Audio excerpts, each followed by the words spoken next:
मैथवा गे मैया।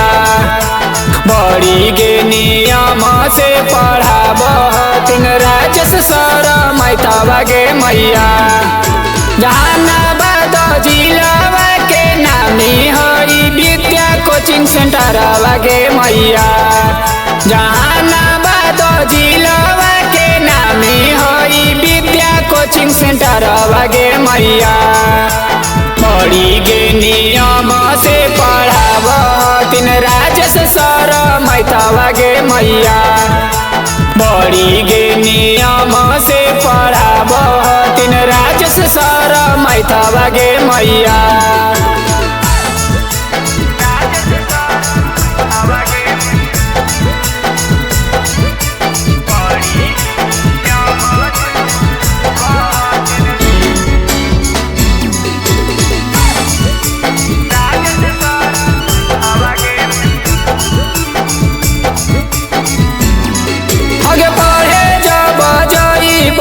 लागी जैते नौकरी गौआ में ढोबे नहीं पड़तै गे टोकरी।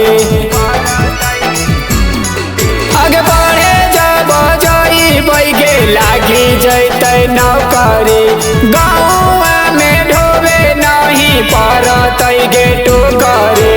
करे सबे पास इन खरई है सपनावा गे मैया। करे सबे पास इन खरई है सपनावा गे मैया।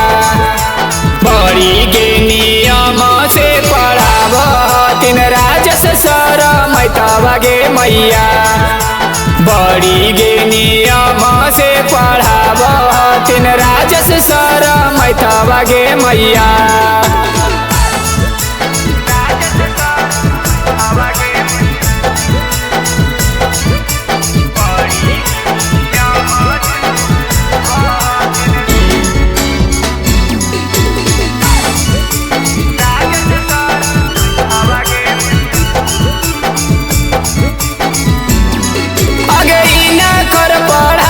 सबे होई जाए पास गे केतने के लगी गेलै नौकरी सरकारिया।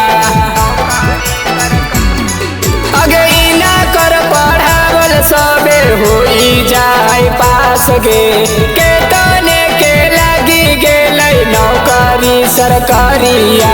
राज विकास गाबै गानावा अरविंद लिखै गानावा गे मैया। राज विकास गाबै गानावा अरविंद लिखै गानावा गे मैया। बड़ी गे नियम से पढ़ाब तीन राजस सर मैथवा गे मैया। बड़ी गे नियम से पढ़ाब तीन राजस सर मैथवा गे मैया।